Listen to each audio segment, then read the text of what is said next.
So today we are feeling feelings. This is one of my favorite things to talk about. So far we've talked a lot about thoughts and we worked on separating them out from the circumstances or the facts. We learned that facts are just neutral things that exist and thoughts are everything else that we believe about what happened or we interpret what was said. Okay, so now a lot of people, when they realize this, they think, oh, if my feelings are coming from a thought, I'll just change my thoughts so I only get good feelings. Many clients have come to me and said, isn't the purpose of life to be happy all the time? I want to ask you to think about that. Why do you want to feel good, happy feelings all the time? It's because our primitive brain, our caveman instincts part of our brain, the untrained brain, thinks it's very important to seek pleasure, avoid pain, and reduce effort. Now, we talked in the last video about the energy it takes to train our brain to think a new thought. Our brain wants to reduce effort. So thinking a new thought, while available immediately to you, usually takes time and consistency to make it stick. The seek pleasure and avoid pain part of our brain all has to do with our feelings. So if you think about wanting to be happy all the time, why is that? Well, it's your primitive brain trying to escape painful emotion. So think about this question. What is the purpose of emotion?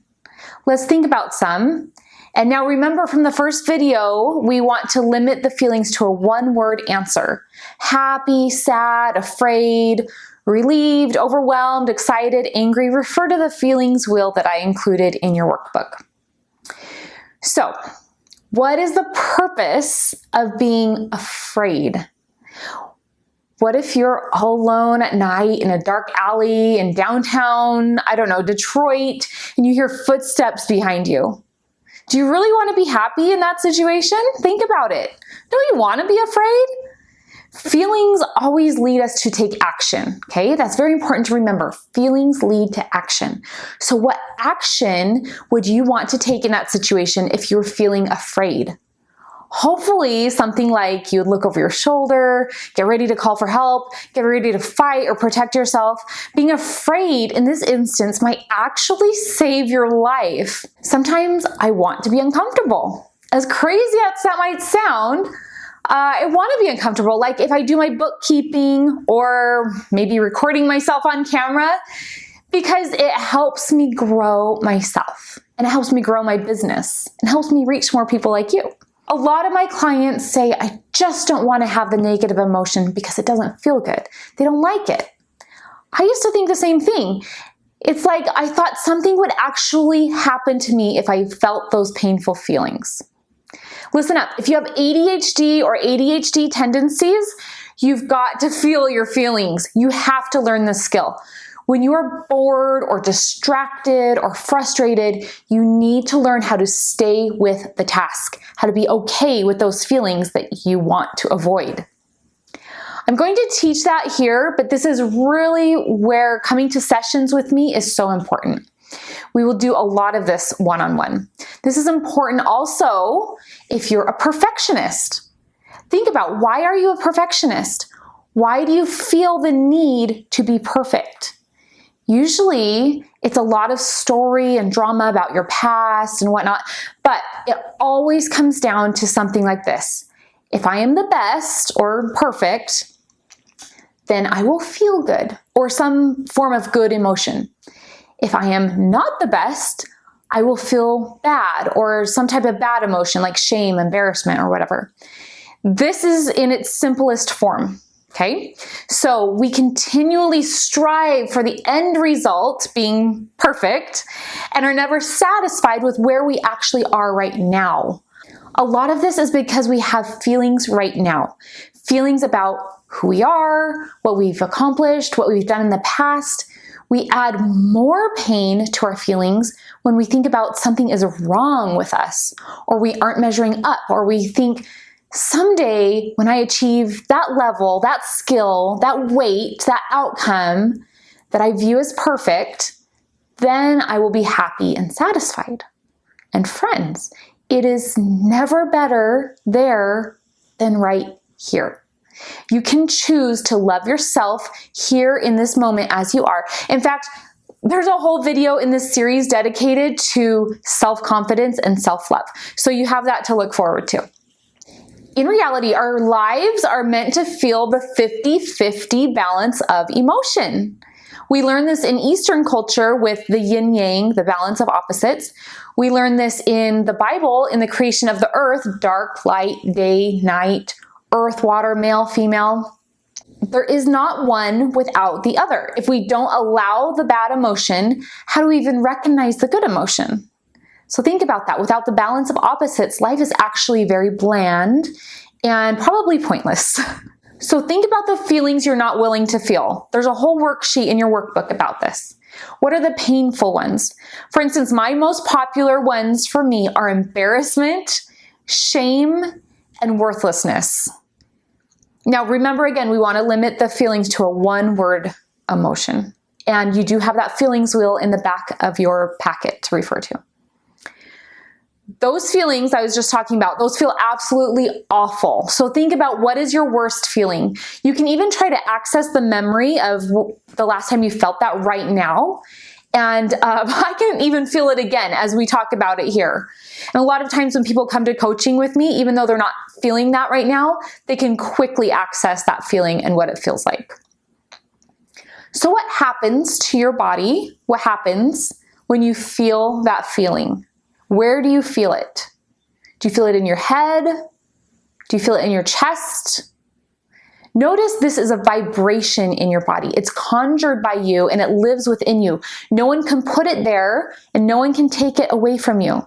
It's not tangible. It's something only you can feel. Remember, we want to give that feeling a one-word name, and you can, again, refer to your feelings wheel if you need to.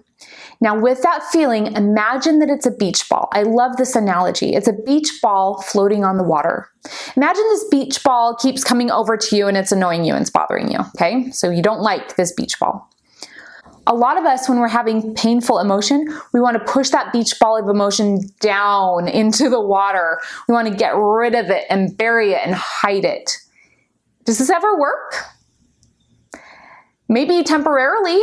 But then what happens? The beach ball, let's think about that. It shoots up out of the water with even more force than before. I used to do this a lot with stress, and sometimes I still do, although I've gotten a lot better. I hate feeling stress, so much so that I don't even allow it to be there. I resist it. The reason this doesn't work is because I'm burying it deep within my body. My body reacts to it. I feel tightening up in my shoulders. I feel knotted up in my stomach. I feel it backing up in my bowels even. It's awful. And then after suppressing the stress for so long, it always shoots out of me in the form of illness or anger or resentment.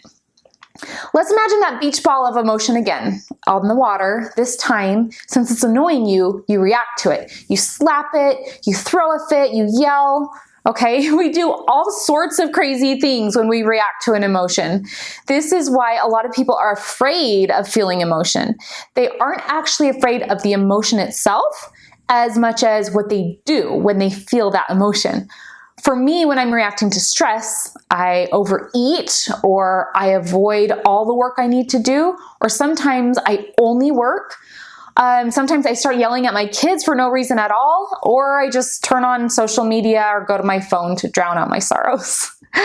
But none of this is actually making that stress go away. In fact, it's making it worse, because now, instead of having stress, I've also now added anger, guilt, regret. It's like hitting that beach ball and then 3 more beach balls show up. So the question, what do we do with a feeling? You have to feel it. Seriously, this is the only way to have a healthy relationship with your emotions, is to feel them with intention. So first, you're going to name the feeling. Remember, this is a one-word feeling. Second is what I call the 3 R's of processing emotion, okay? You're going to recognize what it feels like in your body. Remember, is it heavy? Is it in your chest? Does it burn? There are no wrong answers to what it feels like in your body. Then the second R, realize where it's coming from. It's always coming from your thoughts. Remember that. And realize also it can't hurt you. Then my favorite R, release. Release it. Breathe it in, breathe it out. Just like opening up that air valve on the beach ball, okay? Deflate it. Slowly deflate it. Now this feeling might not go away, and that's okay. But when we allow this feeling to be there, you can see that your brain considers it to be much less severe than you originally felt. You can move forward in your life with taking action. Remember, actions are always coming from feelings. You can do that with intention, okay? So here's how that looks like if you have ADHD. I know I mentioned ADHD earlier. If you have a task you need to do, like something that seems challenging, it could be anything with ADHD, like putting away your laundry or finishing the last 10% of a project. If you start feeling bored, agitated, even anxious as you're thinking about it, okay? Now we can totally work on your thoughts about the task, and we do a lot of that in coaching when you come to the sessions with me. But you're always going to have feelings all day long, every day of your life. So you need to know how to allow them. Let's say you're agitated. Now, normally when you feel this, what do?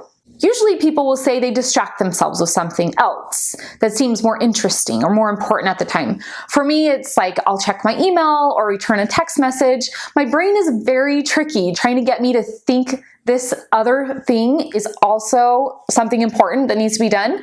But the more we train our brain that you are in charge and you make those kind of decisions on purpose, the stronger you will get. So let's say you're agitated. Okay, good. We called it a name. You're going to sit with it for a moment. Recognize what it feels like in your body. For me, it's awful. It's like sticky and jittery at the same time. It feels like all the colors and lights and sounds. It's really uncomfortable. So I realize this is coming from my thought. What's my thought? Well, probably something like, this task is boring. You should be doing something else. You're going to hate doing this. There are like 350 more interesting things you could be doing right now.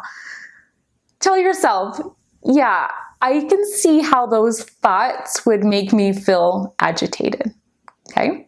But also realize this is a feeling, this sticky, jittery, all colors, crazy feeling cannot actually hurt me. Then once I've done these steps, then I can start to release the agitation. I can take some breaths and I can get back to work on what I'm doing. So when you come to coaching with me, we will work on feeling feelings. You're trying to lose weight, get a better job, make more friends, start a business, or even have a family. You need to understand there will be a lot of feelings that come up. To live a better life, you'll need to be okay with feeling all of them, the 50-50. They can't hurt you. You can allow them. This concept has actually brought me more peace and joy because when I'm feeling that now, I can recognize, wow, this is a very human experience I'm having right now. This feeling does not control me. I control my actions. And that is what I will be talking about in the next tutorial video, our actions we take from feelings. So I'll see you there.